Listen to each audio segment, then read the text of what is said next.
आज हम इस वीडियो में सीखेंगे हिंदी टू इंग्लिश ट्रांसलेशन कहानी के माध्यम से। तो सबसे पहले हम उस स्टोरी को एक बार रीड कर लेते हैं जिसका हिंदी टू इंग्लिश ट्रांसलेशन हम करने वाले हैं। मुकेश एक छोटे से गांव में अपनी मां के साथ रहता था। एक बार मुकेश की मां उदास थी। मुकेश ने अपनी मां के लिए एक छोटा सा उपहार खरीदने का फैसला किया। वह एक छोटी सी दुकान पर गया और उसने एक गुलाब का फूल खरीदा। घर जाकर मुकेश ने उसे गुलाब का फूल अपनी माँ को दिया और कहा, माँ, यह फूल तुम्हारे लिए है। माँ ने फूल को देखा और वह मुस्कुराई। छोटे से उपहार को देख करके वह बहुत खुश हुई।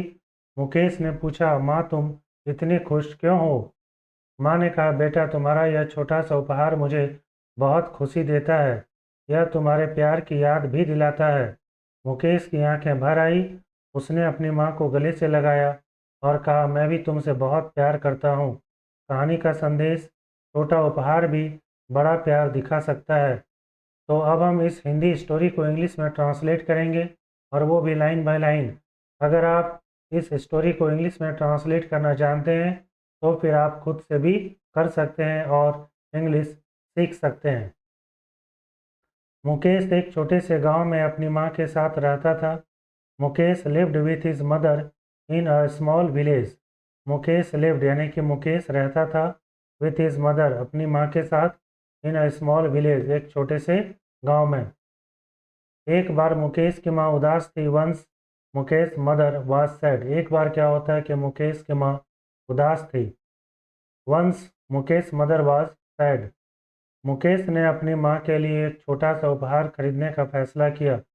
Mukesh decided to buy a small gift for his mother.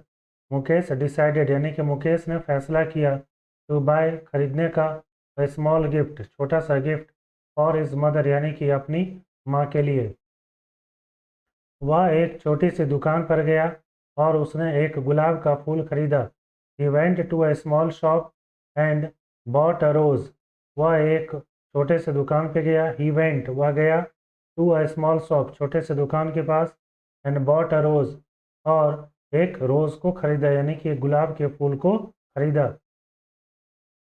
घर जाकर मुकेश ने उस गुलाब के फूल को अपनी माँ को दिया और कहा, माँ, यह फूल तुम्हारे लिए है।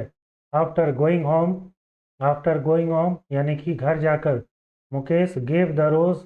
मुकेश गेव यानी कि मुकेश ने दिया द रोज फ्लावर उस रोज फ्लावर को टू हिज मदर किसको? तो अपनी माँ को।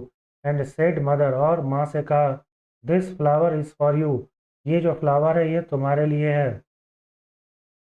माँ ने फूल को देखा और वह मुस्कुराई। Mother looked at the flower and smiled. Mother looked यानी कि मदर ने देखा एट द फ्लावर फ्लावर को एंड स्माइल्ड और वह खुश हो गई। छोटे से उपहार को देख करके वह बहुत खुश हुई। She was very happy to see the small gift. She was very happy to see the small gift. वह बहुत खुश हो गई टू सी यानी कि देख करके उस छोटे से गिफ्ट को। मुकेश ने पूछा, माँ, तुम इतनी खुश क्यों हो? Mukesh asked mother. मुकेश ने पूछा किससे? माँ से। Why are you so happy? माँ ने कहा, बेटा, तुम्हारा यह छोटा सा उपहार मुझे बहुत खुशी देता है। तो माँ ने कहा कि बेटा, मदर सेड, माँ ने कहा, सन, बेटा, this small gift of yours gives me great happiness. ये जो छोटा सा गिफ्ट तुम्हारा है गिव्स मी देता है मुझे ग्रेट हैप्पीनेस बहुत ज़्यादा खुशी। It also reminds me of your love. It also reminds यानी कि यह याद भी दिलाता है तुम्हारे प्यार को। मुकेश की आंखें भर आई। Mukesh eyes filled with tears. Mukesh की आंखें जो हैं यानी कि उसमें आंसू आ गए, खुशी के आंसू। उसने अपनी माँ को गले से लगाया। He hugged his mother and said, I love you too. उसने अपनी माँ को गले से लगाया।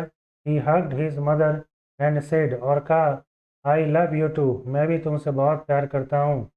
कहानी का संदेश यानी कि मैसेज ऑफ द स्टोरी। तो इस स्टोरी से हमें क्या मैसेज मिलता है? छोटा उपहार भी बड़ा प्यार दिखा सकता है। Even a small gift can show great love. Even a small gift can show great love. तो छोटा सा गिफ्ट भी बड़ा खुशी और बड़ा प्यार दिखा सकता है। तो इस वीडियो में फ़िलहाल इतना ही। अगली वीडियो में हम और एक छोटी सी कहानी को लेकर के आपके सामने आएंगे और उस हिंदी स्टोरी को हम इंग्लिश में ट्रांसलेट करेंगे, वो भी लाइन बाय लाइन ठीक इसी तरह से। तो तब तक के लिए थैंक यू वेरी मच।